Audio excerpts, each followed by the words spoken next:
18 horas. Notícias de Manaus, Amazonas, Brasil e do mundo. Agora na Mix. Seguindo a programação da Mix, agora com o programa 18 horas, com você até as 7 da noite. Obrigada pela sua audiência, pela sua companhia. Você é sintonizado em 100,7. Programa 18 horas comigo, Karime Leão e Kennedson Paz. Boa noite, Kennedson. Olá, muito boa noite pra você, Karime Leão. Boa noite pra você, sintonizado aqui na 100.7 FM, Rádio Mix Manaus. O nosso programa 18 horas só fica mais legal, gente, quando você interage com a gente, mandando aquela mensagem de texto, uma foto, um vídeo da volta pra casa. Boa. Lá pro nosso WhatsApp, que é o 994887592. E tá valendo também a sua participação para você que nos acompanha ao vivo pela live do YouTube. Manda a sua mensagem de texto e segue a gente nas redes sociais. No @18 horas News. Trânsito. Vamos logo começar conversando com o repórter André Meirelles, saber como é que está a volta para casa. E antes disso, André, semana começa com a gasolina mais cara, não é isso? Saiu de R$ 6,99 para R$ 7,29. Tá caro, hein? Tá difícil. Conta mais, passa pra gente mais informações. André Meirelles, boa noite. E tá assim até agora, Karime, Kennedy. Boa noite para vocês, a todos os ouvintes que nos acompanham aqui na 100.7.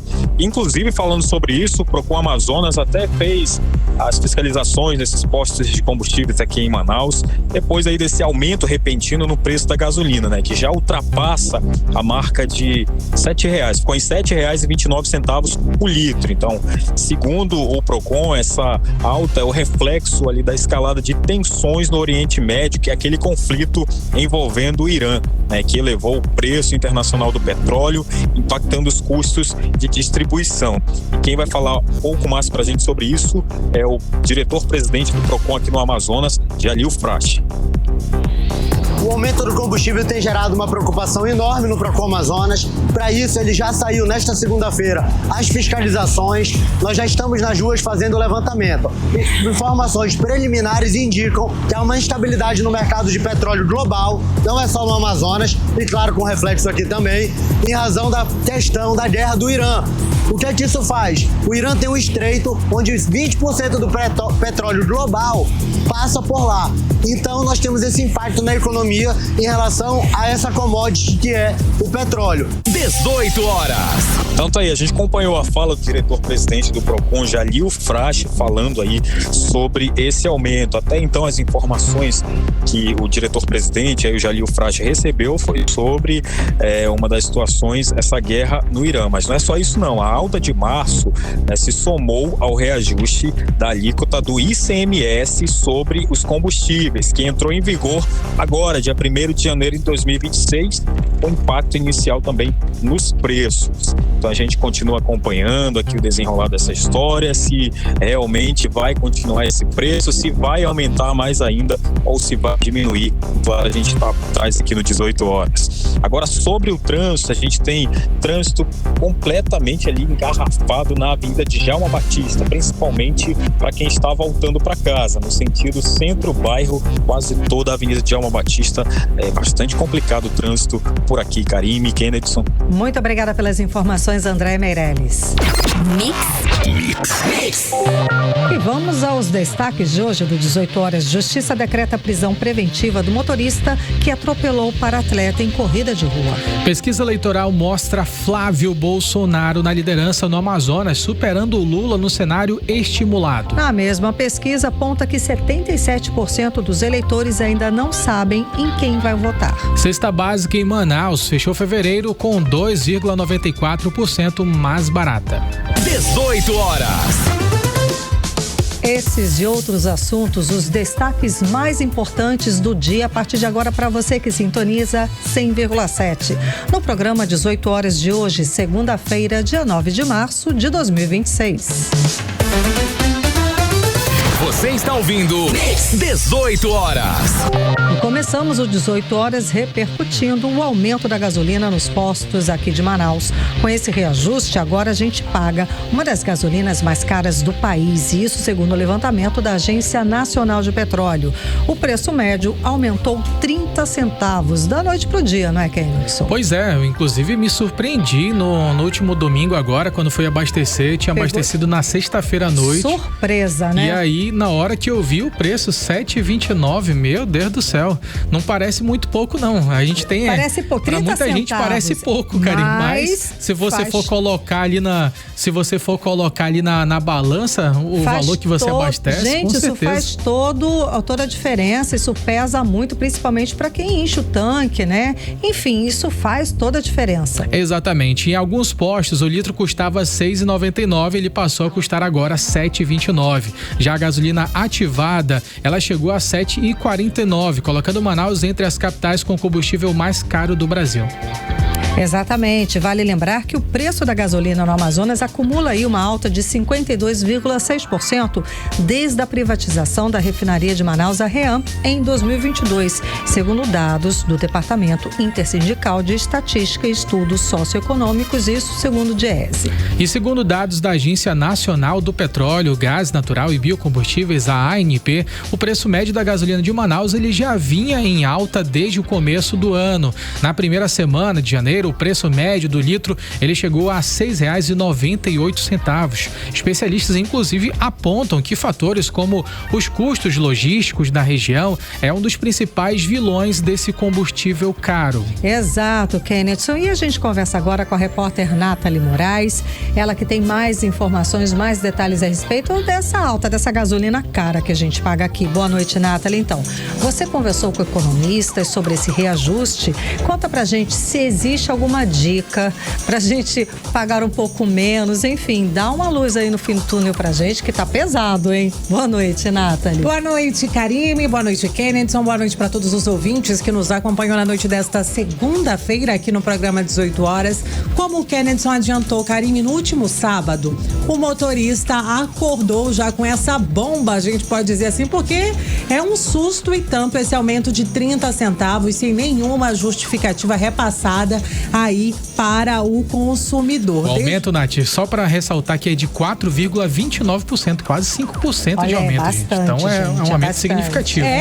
Faz a diferença, sair de R$ 6,99 para R$ 7,29. Esse aumento de 30 centavos para quem enche o tanque ali quase que diariamente. Sim. Por exemplo, a grande parte da nossa audiência são os motoristas por aplicativo que estão sintonizados sempre aqui no 18 horas e para eles esse reajuste faz uma diferença e não, tanto é lógico. Eu porque tava falando muda assim, nas plataformas os valores conforme o aumento do combustível. Exatamente. É a mesma coisa. A gente fala assim, 30 centavos, gente, 30 centavos é pouco, mas na hora de você fechar a conta ali, na hora de quem paga um tanque, para você completar o tanque no combustível, isso faz toda a diferença, sem dúvida. Com certeza, Karine. E esse novo valor, já a partir do último sábado, foi observado em vários pontos aqui na nossa cidade, mas tem posto de combustível que ainda está vendendo a R$ 6,99. É um pouquinho difícil você achar, mas você procurando, você encontra entre os postos, tem um posto BR ali na região da rotatória da Bola da Suframa, ali, né, antiga Bola da Suframa, que ainda está vendendo o combustível a R$ 6,99. Tem posto na Carvalho Leal, na Cachoeirinha, também vendendo a R$ 6,99. Inclusive, Karine, na manhã dessa segunda-feira, esses postos registravam uma longa fila, porque esses 30 centavos, como a gente estava dizendo aqui, faz a diferença. A gente começou o programa 18 horas falando sobre esse cenário internacional que tem influenciado nos preços, porque a gasolina não subiu só aqui na nossa capital. Aumento subiu global, em todo o Brasil, né? Um aumento praticamente global. Mas a nossa capital, Manaus, vem registrando, né, há alguns meses, a gasolina, uma das mais caras. A gente tem ficado em segundo lugar entre as gasolinas mais caras caras do Brasil. E aí toda essa tensão, esses conflitos que vêm acontecendo no Oriente Médio, né, envolvendo ali o Israel, o Irã, tem gerado uma instabilidade no mercado global de petróleo, né, que tem impactado diretamente no bolso do consumidor. Para a gente entender um pouco mais desse cenário, mas aí a gente fala, poxa, mas a refinaria aqui na Amazônia, em Manaus, é privatizada, como é que pode? Mas acaba realmente seguindo aí o fluxo do restante do mundo, a gente pode dizer assim. Mas para a gente entender um pouco mais desse contexto, eu conversei com a economista, doutora em economia, Michele Aracati, que explica um pouco mais como que esses movimentos internacionais impactam no nosso bolso aqui em Manaus. Vamos ouvi-la. O preço do combustível leva em consideração principalmente o que está acontecendo no mundo. Então nós temos um conflito que está acontecendo naquela região onde ficam os grandes países produtores de petróleo. Nós temos também o estreito por onde passa grande parte da produção de petróleo, que está sendo bloqueado por um dos países envolvidos no conflito. Então, como o preço do petróleo está relacionado ao mercado internacional por ser uma commodity, nós também estamos sendo impactados direta e indiretamente pelo aumento do preço do combustível.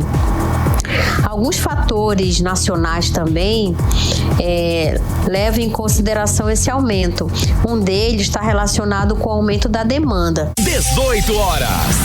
Karime, Kennedson e ouvintes do programa 18 horas, a gente ouviu aí a fala da doutora em economia, Michele Aracati. Que aumento da demanda é esse, né? A gente vem observando, desde a pandemia, um aumento muito grande, Karime, de profissionais, de pessoas que ficaram ali desempregadas e acabaram migrando para o transporte por aplicativo.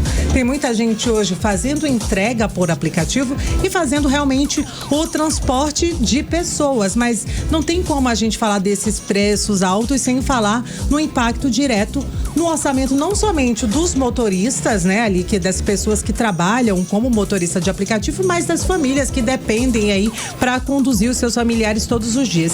Pra gente pegar algumas dicas na tentativa, ela até disse pra mim, poxa, Nathalie, você me coloca em saia justa. Como é que eu vou pedir pra população economizar, já que combustível é algo essencial? Pois é, quando a gente fala de combustível, Nath, esse aumento, a gente fala muito sobre o motorista por aplicativo porque é o nosso ouvinte principal aqui. Só que a questão é que tudo fica mais caro, né? A cesta básica, numa região mais tudo. Gente, aumenta a gasolina, dependendo de onde você mora, aumenta tudo. Aumenta principalmente os itens da cesta básica. A primeira coisa que vai aumentar, pode ter certeza.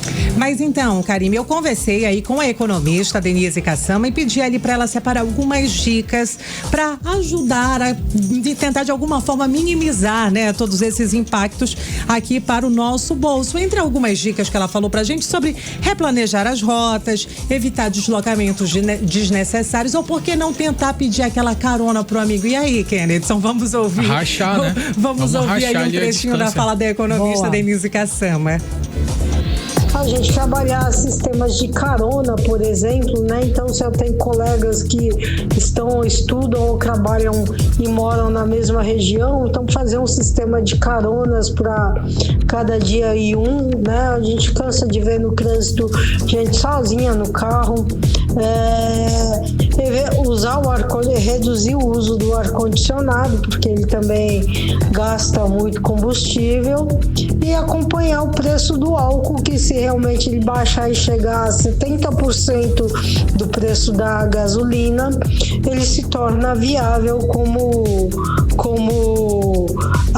combustível aí para quem tem carro flex. 18 horas.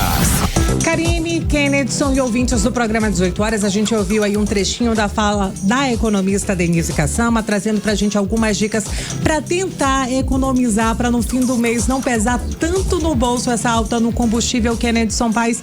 Mas com a ajuda do nosso também repórter, né, André Meirelles, ele foi às ruas hoje para tentar ouvir as pessoas que escutam, que estão sempre aqui com a gente no programa 18 horas, para saber o que a população manauara tá achando desse aumento no preço dos combustíveis. É claro, teve muita gente indignada, achando que esse preço não é justo, que a gente realmente está pagando além do que deveria pagar. Teve gente culpando, né, o governo, teve de todo tipo de reclamação, eu posso imaginar. Pois é, então a gente vai ouvir agora a fala do Alex Braga, ele que é marítimo, do Marcelo Barbosa, psicólogo, e o Mário Silva, motorista de aplicativo, que acompanha o 18 horas e conversou com o repórter André Meirelles. Vamos ouvir. Pô, não tem que aguente não, mano. Tá mais no carro desse tubo. 1.3 é 6 km por litro, patrão. Opina todo o tempo. O negócio dessa gasolina, o petróleo, não tá fácil não. Entendeu? Só acho que acaba comprometendo seu orçamento no final do mês. Rapaz, compromete, porque a gente faz uma base, né? Se gastava 2 mil, por exemplo, agora vai gastar uns 2.500. Aí é assim. Tudo compromete, né? 500 é 500 a mais. 500 dá pra gente fazer outras coisas e vai ter que gastar agora combustível. É um absurdo. Dá pra estar R$4, R$3. Seria o preço ideal. Seria o preço ideal. Se Deus quiser, vai voltar assim. Apesar de ter aumentado 30 centavos, mas tipo, se o cara por 10 litros, aí tem pessoas que gastam tipo até 20, 30 litros por dia, né? Quem trabalha no aplicativo, assim, essas questões aí saem mais caro e pesa assim no bolso do cara no final das contas aí. Você poderia opinar um preço ideal da gasolina aqui em Manaus? Pô, meu preço ideal, acho que o preço ideal pro consumidor seria tipo uns 5 conto, né? Isso era o preço de sonho também, né? Mas seria justo então esse valor? Bom, aí pra classe que trabalha, né, nessa área aí sim seria, né? Mas enfim, tem os empresários, tem a distribuidora, né? Então tem as cargas de trabalhadores, postos de gasolina, enfim, essa carga aí, então é isso que manda aí. 18 horas. Karine, Kennedy e ouvintes, a gente ouviu aí a opinião, né, das pessoas que acompanham o nosso programa 18 horas. Karine, só para finalizar aqui, a gente entrou em contato com a REAM, Refinaria da Amazônia, para tentar entender qual o motivo oficial aí desse aumento de mais de 30 centavos no preço do combustível desde o último sábado, mas eles não responderam até o momento, e a gente deixa aqui, é claro, o nosso espaço em aberto, porque pagar R$7,29 no litro da gasolina tá pesando no bolso. Tá osso, gente, tá difícil pra todo mundo. Só aumenta as contas, né? Só aumenta tudo, né? Tá ficando cada vez mais difícil da gente fechar a conta no fim do mês. Muito obrigada, Nathalie Moraes, pelas informações. Você está ouvindo 18 horas. Vamos voltar a conversar ao vivo, Kennedson, com o André Meirelles. Acabei de ter atualização, cheguei a falar com você agora rapidinho, né? O Tribunal de Contas do Estado multou ex-secretários de saúde do Estado do Amazonas por irregularidades na pandemia, aponta falhas de hospital e compra de ventiladores pulmonares. Quem traz os assuntos, os detalhes é o repórter André Meirelles. André, boa noite, André. Conta mais pra gente. Boa noite a todos. Olha, os ex-secretários de saúde foram multados aí, Simone Paz e Marcelo Campelo. O valor da multa é R$68 mil cada. A decisão aponta irregularidades em contratos e compras realizados durante a pandemia de Covid-19 entre os anos de 2020 e 2021. Então, as decisões, inclusive, foram publicadas no Diário Oficial Eletrônico e resultam, na verdade, em uma inspeção aí extraordinária nas ações da Secretaria de Estado de Saúde do Amazonas durante a crise sanitária. Segundo o tribunal, foram identificadas falhas na execução de contratos e na fiscalização de serviços de saúde nesse período. O tribunal também analisou a gestão do hospital de retaguarda da Universidade Newton Lins, utilizado aí durante a pandemia, e apontou que houve também irregularidades administrativas. Outro processo avaliou a compra de 28 respiradores pela Secretaria de Saúde, na época comandada por Simone. Nesse caso, a investigação foi aberta depois ali da representação do Ministério Público de Contas do Estado e apontou os problemas no processo de aquisição dos equipamentos. Os ex-gestores têm prazo de 30 dias para pagar a multa e, caso contrário, a cobrança pode ser feita administrativamente ou na Justiça. O atual secretário de Desenvolvimento Urbano do Estado, Marcelo Campelos, informou que não participou da compra de respiradores e afirmou que vai recorrer da decisão. Ele também declarou que as medidas adotadas durante a pandemia seguiram os princípios da legalidade e foram tomadas em meio a uma emergência sanitária. A Secretaria de Estado de Saúde informou que ainda não foi notificado oficialmente sobre a decisão, mas disse que está à disposição para prestar esclarecimento. Já da Simone Paz ainda não tem um posicionamento. Volto com vocês. Muito obrigada pelas informações, André Meirelles. Lembrando, não é, Kenneth Paz, que essa questão da compra superfaturada dos ventiladores pulmonares numa loja de vinhos, esse assunto foi descoberto pelo jornalismo do 18 Horas e que a gente conseguiu, né, expor esse caso, expor essa irregularidade, esse absurdo para a sociedade. E esse caso está lá em Brasília, no Superior Tribunal Federal. Exatamente. Aceitou a representação do Ministério Público Federal a respeito do caso.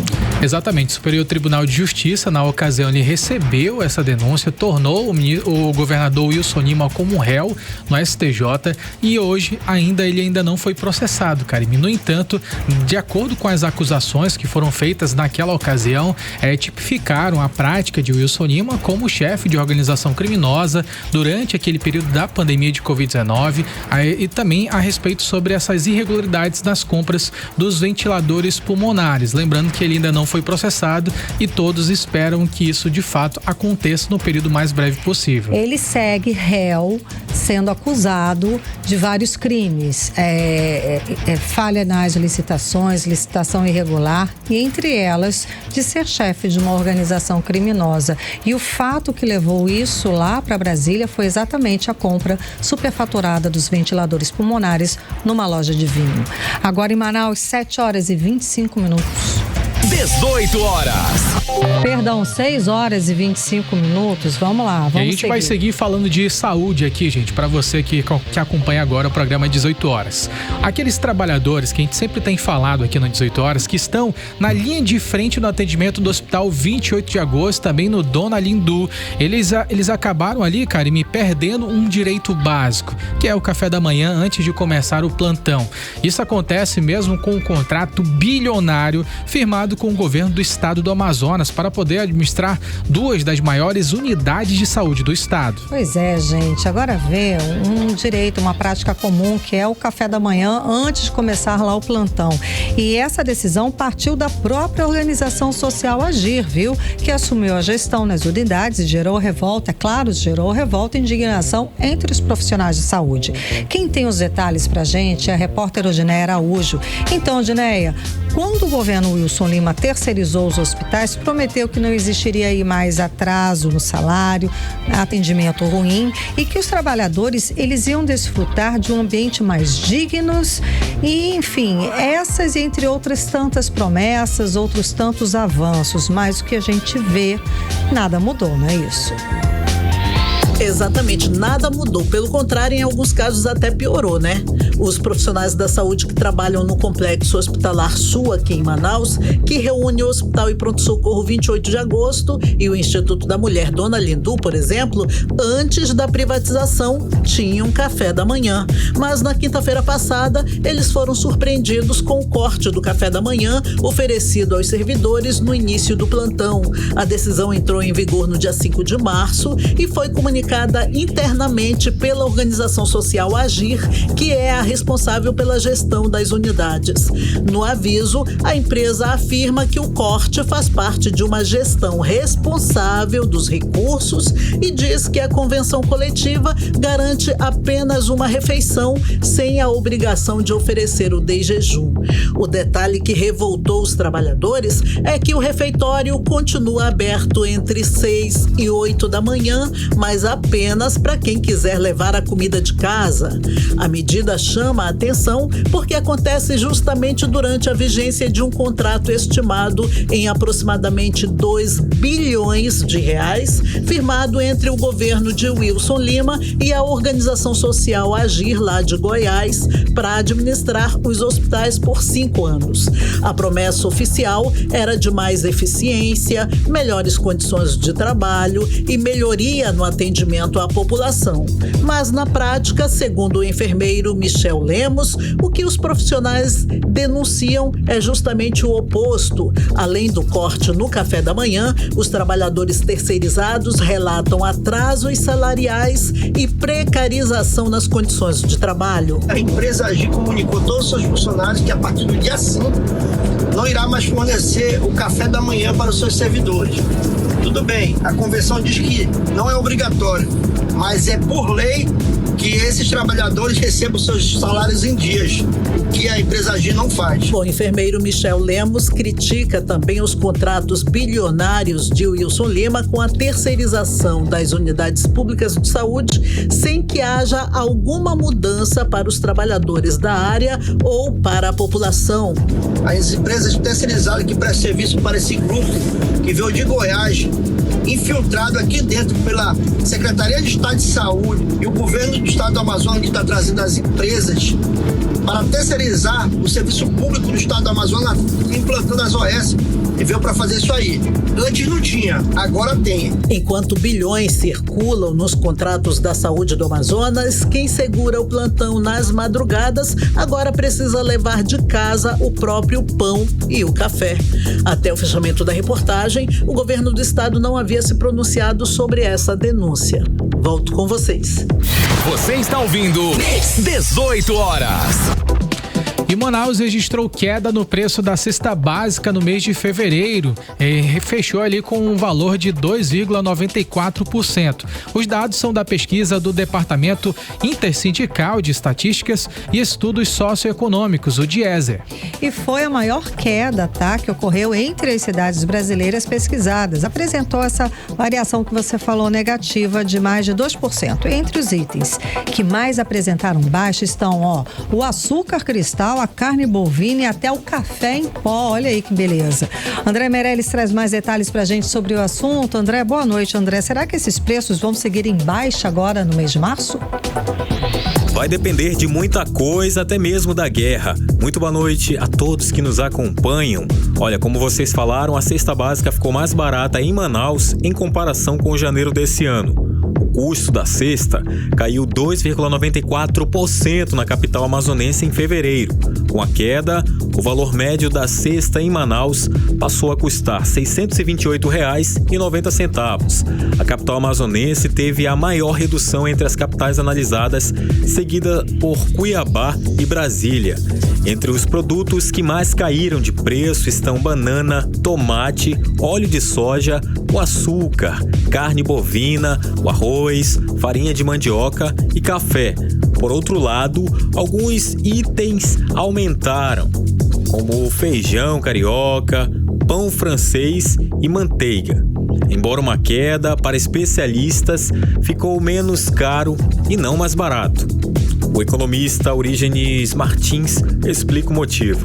E o que está havendo hoje em Manaus é uma crise na demanda, porque as pessoas estão, as famílias aumentam, as procuras aumentam, porém, você não tem hoje uma quantidade de oferta suficientemente adequada para isso. Então, essa quebra já mostra que essa afirmativa de que o custo médio da cesta básica em Manaus, mais barato, não é adequado. Tem que haver uma mudança na metodologia dos institutos de estatística. E ainda segundo o levantamento, um trabalhador que recebe salário mínimo precisou trabalhar 85 horas e 21 minutos para comprar a cesta básica em fevereiro. Isso representa cerca de 41% da renda líquida do trabalhador destinada apenas para a compra dos alimentos essenciais. Volto com vocês. Você está ouvindo 18 horas. Fim de semana foi marcado por um grave acidente aqui na nossa cidade de Manaus. A para-atleta Marleide Salles da Silva foi atropelada no cruzamento da Avenida João Valério com a Maceió, aqui no bairro Adrianópolis. E o acidente, Kenneth, foi nesse domingo durante uma corrida de rua em homenagem ao Dia Internacional da Mulher. O motorista teve a prisão em flagrante, convertida em preventiva, isso depois da audiência de custódia. Quem traz pra gente os detalhes é Vanessa Lima. Vanessa, boa noite. Vanessa, conta mais o que aconteceu hoje. Muito boa noite para você, Karime, pro Kennedson e para todos os nossos ouvintes. Olha só, apesar desse susto enorme com a para-atleta, a boa notícia é que ela está se recuperando bem. Depois do atropelamento durante a corrida de rua em Manaus, ela foi socorrida, levada ao hospital e passou por exames que mostraram fratura na clavícula e várias escoriações pelo corpo. Mas, felizmente, o quadro dela é considerado estável e, inclusive, ela já recebeu alta hospitalar e agora segue em recuperação, que deve durar cerca de 40 a 45 dias sem necessidade de cirurgia. E quando a gente ouve o relato da própria atleta, dá para perceber o tamanho do livramento. Ela contou que estava totalmente concentrada na prova e nem chegou a ver o carro. Vamos ouvi-la. Eu acordei, mas que eu falei ali naquele momento, dando as explicações que as pessoas estavam perguntando ali de mim, eu respondi tudo, mas eu não lembro, essa parte apagou da minha cabeça, eu não lembro da batida do carro, eu não lembro eu caindo no chão, né? Eu já lembro só da parte lá no 28 de agosto pra frente, né? 18 horas. Agora, em relação ao motorista, a situação dele tá complicada, hein? O homem, identificado como José Sidney Mendes de Paula Souza, foi preso em flagrante logo após o atropelamento. Segundo as autoridades, ele ainda tentou fugir do local, como mostra também no vídeo, mas acabou sendo contido por agentes de trânsito que estavam trabalhando na organização da corrida. E o que pesa ainda mais contra ele é o resultado do teste do bafômetro, que apontou 0,54 miligrama de álcool por litro de ar, um índice acima do permitido pela lei. E por causa disso, ele foi levado para a delegacia e deve responder pelo caso na justiça. Agora, sinceramente, né, gente, esse episódio também levanta uma reflexão bem importante. Uma corrida organizada, com sinalização e agentes de trânsito no local, e ainda assim acontece um atropelamento desse tipo, só mostra como a imprudência no trânsito continua sendo um risco enorme, principalmente quando envolve álcool e direção. O especialista em mobilidade urbana, o Rafael Cordeiro, ele comenta que os atropelamentos ainda são um número crescente aqui na cidade e que somente com políticas públicas mais eficazes, esses números podem ser reduzidos. Vamos ouvi-lo. Somente em 2026 já foram 142 atropelamentos na cidade de Manaus. Desses 142, 14 pessoas perderam as suas vidas. É um número crescente, é um número preocupante e é um número que evidencia o trânsito ainda hostil. A imprudência ainda faz parte da rotina do dia a dia de muitos de nossos condutores. Para isso, a fim de frear, reduzir e até seguir o que orienta o Plano Nacional que visa reduzir o número de vítimas lesionadas e vítimas fatais no trânsito, o Penatrans, é necessário um conjunto de políticas públicas. Política pública voltada para a segurança viária se faz basicamente com muita educação, investimento na área de educação, informando, conscientizando a fim de mudar o comportamento de parte dos nossos condutores, aliada com a fiscalização. 18 horas. E agora, em meio a tudo isso, né, fica a imagem de uma atleta que já supera muitos desafios e que agora enfrenta mais um. E mesmo com as dores e o impacto forte, que inclusive destruíram a cadeira de rodas, né, a cadeira esportiva que ela estava usando, a Marleide se considera um verdadeiro milagre só por estar viva. Mas sem dúvida, porque para quem acompanhou as imagens, não é, Kenneth? Foi muito violento. As imagens são terríveis. São terríveis. Ele quase atropela o próprio fiscal lá, o agente da prefeitura prefeitura que estava ali organizando a corrida. Gente, não tem jeito. E ainda tentou fugir, E ainda não mostrou tentou assim, fugir, nenhuma solidariedade, nem nada. Por quê? Porque se tiver pena vai ser leve, gente. É preciso que a punição seja mais severa. Não pode ser branda, não pode pagar uma fiança e sair tranquilamente, que é o que infelizmente acontece hoje em dia. É preciso que tenhamos penas muito mais severas também para esse tipo de crime, não é? Mas vale ressaltar também para você que está acompanhando aqui o 18 horas, que caso você se aventure numa condição como essa, você pode estar assumindo o risco de matar alguém. Você pode correr também a possibilidade de perder a carteira nacional de habilitação, ficar pelo menos 5 anos sem dirigir. Também vai ter que indenizar a família da vítima e, além disso, ainda vai ter na consciência o fato de ter, por uma imprudência, matado alguém. Exato. É algo que pesa muito mais do que qualquer pena. Eu acredito, para quem tem consciência, sem dúvida. Muitíssimo obrigada, Vanessa Lima. Agora em Manaus, 6h38. Você está ouvindo 18 horas. Política. Vamos para o nosso quadro de política com Kennethson Paes e Nathalie Moraes. Nathalie, boa noite mais uma vez, Nathalie. Então, pesquisa do Instituto Direto ao Ponto mostra Omar Aziz na frente em 3 cenários estimulados para o governo do Amazonas. Conta mais pra gente a respeito dessa pesquisa, conta mais detalhes. Boa noite mais uma vez. Boa noite, Karime e Kennethson, e para todos que seguem nos acompanhando aqui no programa 18 horas. Então, Karime, como você já adiantou, o senador Omar Aziz aparece aí na frente pela corrida ao governo do Amazonas na primeira pesquisa eleitoral de 2026 do Instituto Direto ao Ponto Pesquisas, que foi divulgada na manhã de hoje. Esse levantamento mostra a vantagem aí do senador Omar Aziz sobre os demais pré-candidatos ao governo do Amazonas em todos os cenários estimulados testados, né? No primeiro cenário, Omar Aziz chegou a registrar, Kennethson, cerca de 32% das intenções de voto dos amazonenses. Na sequência, aparece ali o prefeito de Manaus, Davi Almeida, e a empresária e professora Maria do Carmo, os dois ali empatados tecnicamente com pelo menos 23% das intenções de voto, né? Outro nome que também apareceu ali na pesquisa foi do vice-governador Tadeu de Souza, com pelo menos 10% das intenções de voto. Tadeu diz que não vai renunciar, que vai continuar de mãos dadas com o governador Wilson Lima, mas ele segue aparecendo ali como um nome testado nas pesquisas. Já no segundo ponto, né, o senador, né, no segundo ensaio, o senador Omar Aziz amplia ali a sua vantagem, chegando até a 35% das intenções de voto. O que a gente pôde observar nessa pesquisa foi um crescimento da Maria do Carmo, né? E assim, muita gente também disse que não a conhece, né? Então, mas isso aí a gente fala daqui a pouquinho. Tá, essa pesquisa,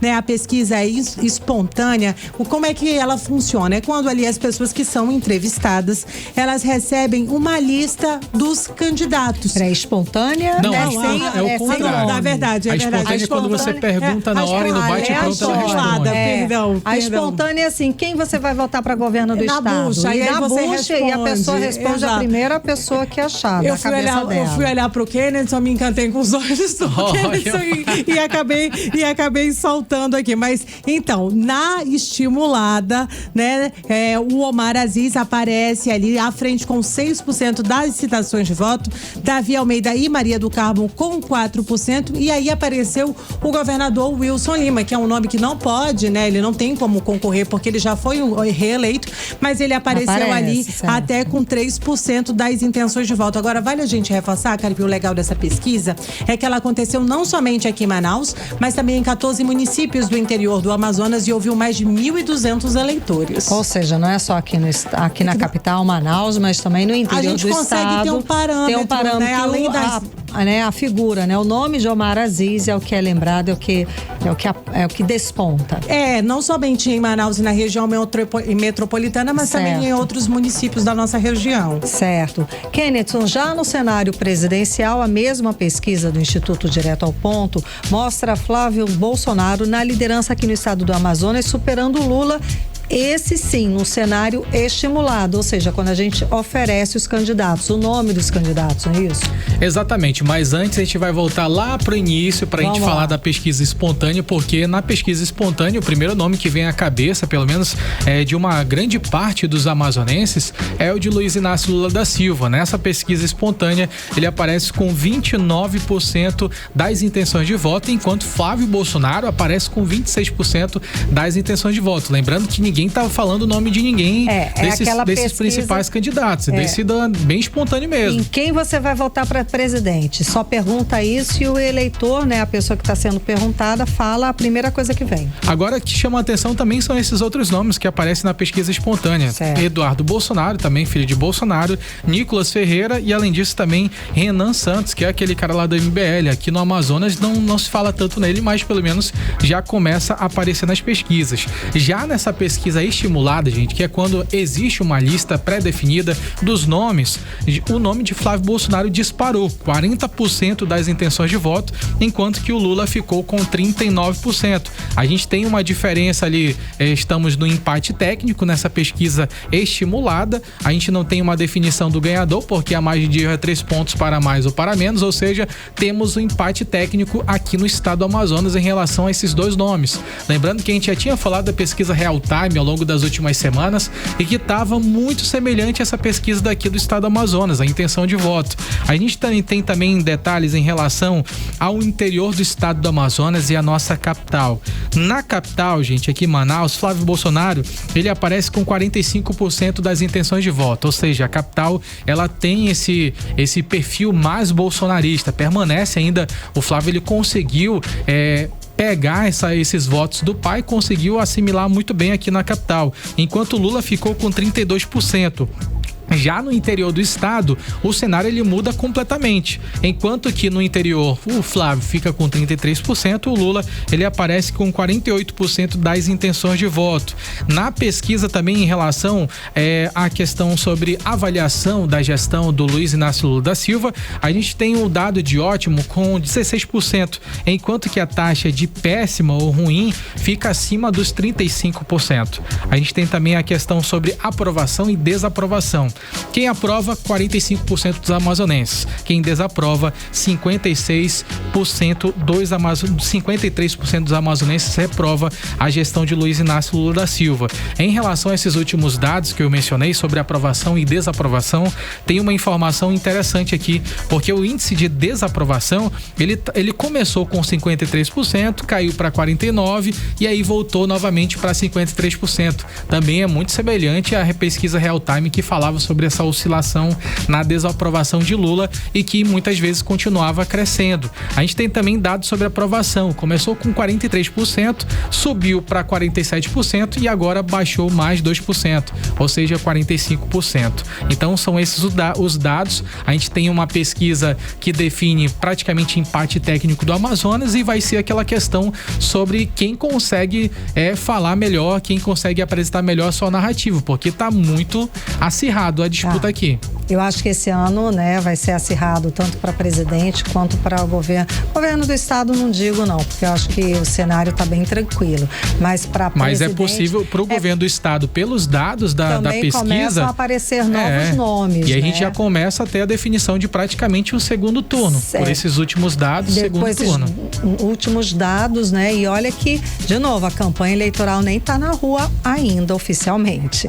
Vamos lá, Nathalie, ainda segundo o mesmo levantamento, gente, escuta, 77% dos entrevistados aqui do Amazonas estão indecisos quando falam a respeito de governador. Quem você vai votar para governador? Isso na pesquisa espontânea, naquela que a gente não mostra os nomes, não dá uma listinha. Chega assim, quem que você vai votar?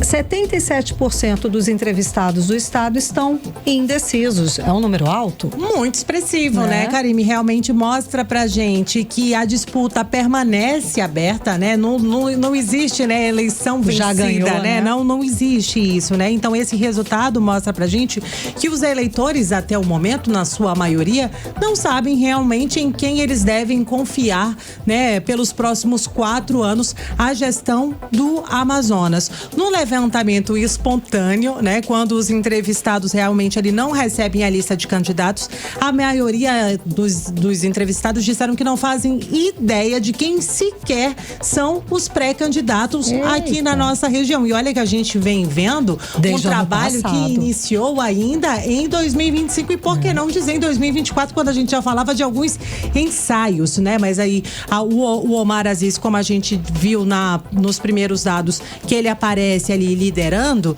né? Mesmo nesse cenário das pessoas que não sabem, né, quem são as pessoas, o nome dele apareceu com pelo menos 6% de intenções de votos, né? As pessoas disseram, não sei quem são os pré-candidatos, mas se tivesse ali o nome do senador Omar Aziz, pelo menos 6% dessas pessoas disseram que votariam no senador Omar Aziz. E aí quem aparece empatado novamente é o prefeito de Manaus, Davi Almeida, e a empresária Maria do Carmo. Sim, sem receber nomes, pelo menos 4% do eleitorado amazonense disse que votaria em um dos dois. Mas só que esse alto índice de indecisão, né, Karime Kennedy, indica pra gente realmente que parte do eleitorado não vem acompanhando de perto, né, o que a gente muitas vezes acha, não, todo mundo tá falando de política, nada, né? Nem sempre é assim. Muitas vezes o nosso o que é pra gente pode parecer comum não é o assunto da maioria, mas apesar dessa indefinição no cenário espontâneo,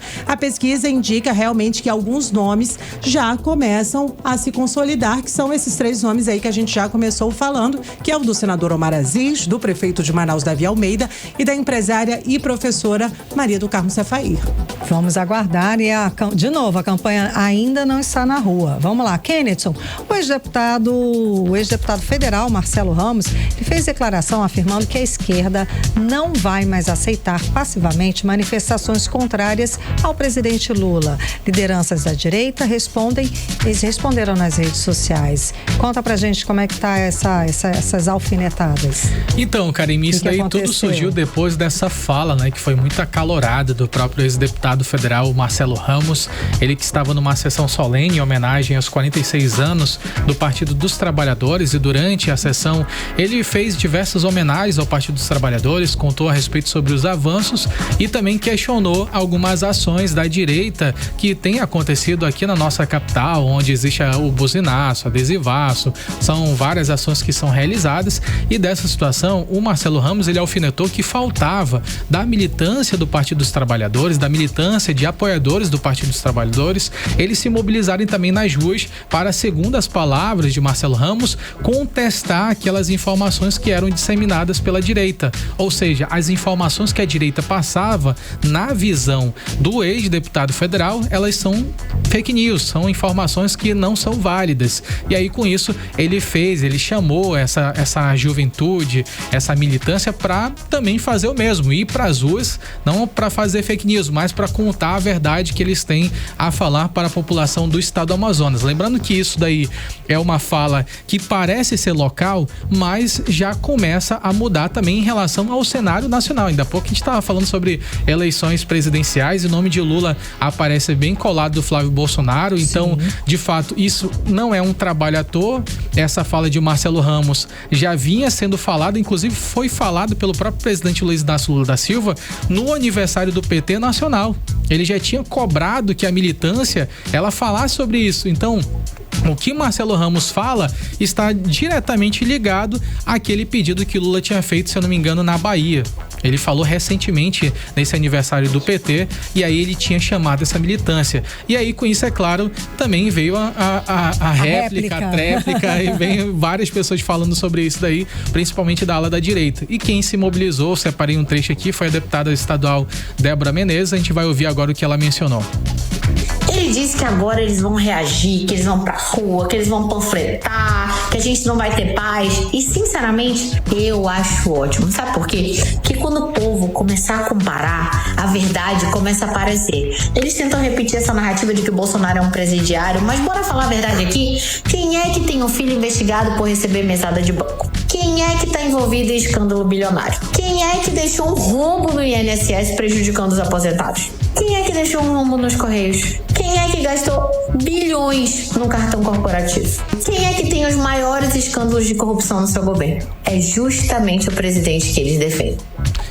Então, com certeza, essas falas, Karime, vai render muitas outras discussões e a gente vai seguir acompanhando, né? Vambora, sem dúvida. Muito obrigada, Bloco de Política com Kennedson Paes e Nathalie Moraes. Você está ouvindo 18 horas. E daqui a pouco, aqui no 18 horas, TRE do Estado do Amazonas vai ampliar o atendimento para eleitor com a abertura de novos postos de atendimento temporário em Manaus. É o nosso assunto em instantes. 18 horas. Trânsito. Vamos voltar a conversar com o repórter André Meirelles. André, boa noite mais uma vez, André.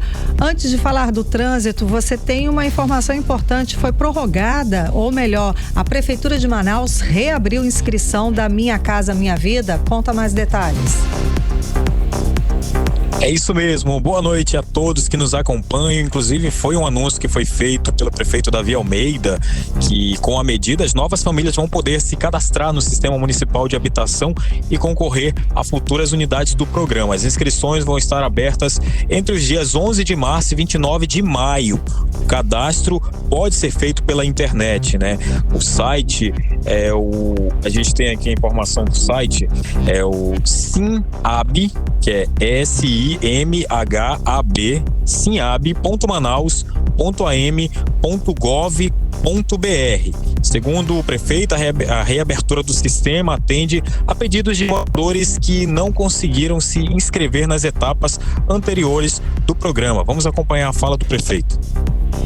Quem ainda não conseguiu se inscrever no programa Minha Casa Minha Vida em parceria da Prefeitura com o governo federal, vai ter uma nova oportunidade. Nós vamos abrir o nosso sistema, o SIMHAB, Sistema Municipal de Habitação, na próxima quarta-feira, dia 11 de março.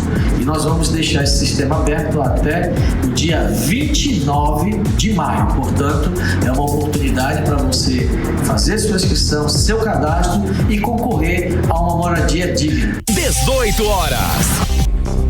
A gente conferiu a fala do prefeito Davi Almeida. Também pode ser feita a inscrição de forma presencial na sede da SENAF, que fica no bairro São Geraldo, na zona centro-sul de Manaus.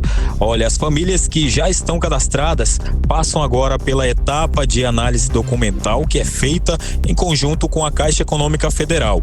A primeira entrega de moradias está prevista para o dia 24 de março, com 576 unidades em 3 empreendimentos habitacionais. Já quem se inscreve nessa nova etapa vai entrar no banco de dados da prefeitura e passar a concorrer aí às unidades que devem ser destinadas ao município a partir de maio. Volto com vocês. Muito obrigada pelas informações, André Meirelles. 18 horas.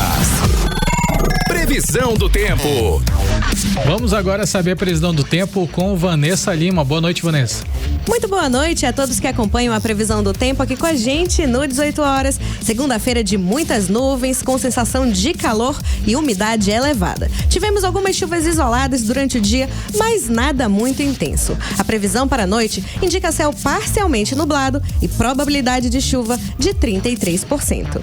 Agora vamos falar sobre o clima de amanhã, 10 de março, terça-feira. Segundo o Clima Tempo, a terça começa com céu carregado e no começo da tarde as nuvens engrossam e pode rolar aquele combo: sol com chuva ao mesmo tempo, com 56% de chance de pancadas rápidas. À noite, o céu continua nublado com clima úmido e 37% de chance de chuva leve. A temperatura nessa terça varia entre mínima de 24 e máxima de 30 graus. A umidade relativa do ar fica em torno de 74 a 96%. Mix. Estamos perto da eleição, gente. O Tribunal Regional Eleitoral do Estado do Amazonas, ele vai ampliar o atendimento para o eleitor com a abertura, gente, de novas vagas, né, Karime? E novos postos de atendimento temporário, isso aqui em Manaus, tá? Lembrando que o prazo para atualização do cadastro eleitoral termina dia 6 de maio. Então você que está irregular, vai lá, regulariza suas pendências, participa dessa eleição importantíssimo, gente. Governo do Estado, presidente da República, senador, vamos lá, vamos votar com consciência, vamos fazer valer esse direito, tá? Que foi suado, foi ralado para ter de volta. Quem traz pra gente os detalhes é a repórter Nathalie Moraes. Então, Nathalie, boa noite mais uma vez. Onde vão funcionar esses novos postos de atendimento? Karime, quem boa noite. Olha, para facilitar a vida do eleitor nesse período que antecede aí o fechamento do cadastro eleitoral, o Tribunal Regional Eleitoral aqui do Amazonas está abrindo novos postos de atendimento temporários em diferentes pontos da cidade. O primeiro já começa a funcionar no próximo dia 16 de março, lá no Parque Cidade Leste, localizado na rua Alameda Alphaville, na Altais Mirim, no bairro Tancredo Neves. O atendimento será sempre de segunda a sexta, das 8 da manhã até as 5 da tarde. Depois, a partir do dia 6 de abril, outros 2 postos também passam a funcionar. Um no Shopping Sumaúma, na Cidade Nova, e outro no Centro de Convenções Vasco Vasques, na Avenida Constantino Neri, na zona centro-sul de Manaus.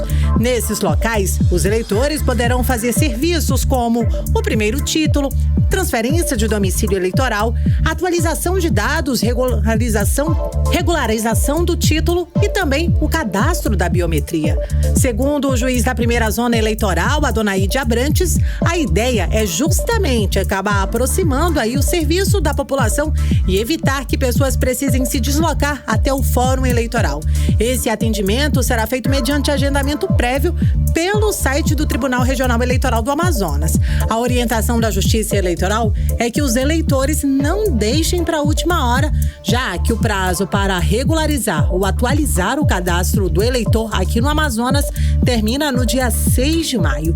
Vale a gente lembrar também que alguns serviços podem ser feitos de forma online na plataforma de autoatendimento disponível também no site do Tribunal Regional Eleitoral do Amazonas. Eu volto aos estúdios com vocês. 18 horas. Esporte. Vamos agora falar de esporte aqui no 18 horas. Já vamos começar com o futebol paulista, galera. Com gols de Murilo e Vitor Roque, o Palmeiras venceu o Novo Horizontino por 2-1 neste domingo, lá no estádio Jorge Ismael de Biase, lá em Novo Horizonte, e conquistou o título do Campeonato Paulista de 2026. E com a vitória, Kennedy, o Palmeiras chega ao seu 27º título estadual. Tá bom pra você? Pois é. A equipe fez uma campanha consistente ao longo do torneio, com vitórias importantes em clássicos, goleadas no mata-mata e atuações sólidas, tá? Até levantar a taça. É, Karime, só que agora a gente vai mudar pro Rio, que eu sei que tu gosta. Vamos lá? Mengão. Teve aquela decisão do Campeonato Carioca que foi muito emocionante. Gente, Flamengo e Fluminense empataram no 0-0 ali no tempo normal, no Maracanã, e o título foi decidido nos pênaltis. É o ai Jesus, gente, que não pode faltar. Aquele desespero. Melhor para o rubro-negro, Flamengo venceu por 5-4. O goleiro Rossi foi o grande herói do título ao defender as cobranças de Guga e Otávio. Já em Minas Gerais, a final do Campeonato Mineiro entre Cruzeiro e Atlético terminou com confusão, gente. O Cruzeiro venceu por 1-0 com um gol de Caio Jorge e ganhou o título. Pois é, foi feio, muito feio, gente. A partida terminou em clima tenso, uma briga generalizada tomou conta no campo aí. Nos minutos finais, tá? O árbitro Matheus Candansan, ele decidiu encerrar o jogo. Na súmula, foram registradas 23 expulsões e 32 cartões no total. E no futebol amazonense, o Nacional garantiu vaga na final do segundo turno do Campeonato Amazonense. O Leão da Vila Municipal venceu Manauara por 1-0 na Arena da Amazônia, com gol de Rafa Marcos. Agora o Nacional decide o título no retorno, tá? Contra o RP Parintins, que eliminou o Manaus na outra semifinal. As datas e horários e o local da final ainda devem ser divulgados pela Confederação Amazonense do Futebol nos próximos dias. Agora em Manaus, 7 horas em ponto. 18 horas. Trânsito. André Meirelles, conta pra gente como é que está a volta pra casa. Olha, o trânsito pela Avenida Humberto Calderara, ele já passando do shopping Manauara, ainda continua um pouco carregado, já na Maripiranga, ali bem depois do Ipaã em diante, continua com aquele trânsito bastante carregado. Karime, Kenderson. Muito obrigada pelas informações, até amanhã. Seguimos direto para o Editorial 18 horas. Editorial 18 horas. A data oficial do Dia da Mulher foi ontem, mas a luta contra a violência de gênero deve ser diária. Duas informações desse fim de semana mostram a que nível chegou a situação da região onde moramos. O Brasil contabilizou 57.329 casos de estupro de vulnerável em 2025. E a região norte concentrou os maiores índices desses crimes no país, com cerca de 25 ocorrências por dia. Os casos notificados subiram 256% desde 2015, mas ainda há muita subnotificação, dizem os especialistas. O Amazonas registrou 353 casos de violência sexual contra mulheres em 2025. O estado lidera em número de ocorrência entre as 9 unidades da federação monitoradas pela rede de observatórios da segurança. A pesquisa mostrou que no Amazonas, as vítimas são majoritariamente crianças e adolescentes. Das 353 ocorrências de violência sexual e estupro no estado, 78,4% foram de meninas, de 0 a 17 anos. Essa e todas as violências contra as mulheres devem ser lembradas, denunciadas e combatidas todos os dias, para fazer com que os responsáveis sejam julgados, condenados e presos por muitos e muitos anos e sirvam de exemplo. 18 horas. O 18 horas de hoje fica por aqui. Muito obrigada pela sua companhia, pela sua audiência. Um beijo, gente. Até amanhã. Boa noite, Kenneth Paz. Boa noite, Karime Leão. Boa noite a você que nos acompanhou até aqui. Não esqueça de seguir a gente nas redes sociais no @18horasnews, rumo aos 90 mil seguidores. Tamo junto. Você ouviu 18 horas. As notícias do Brasil e do mundo. De volta amanhã.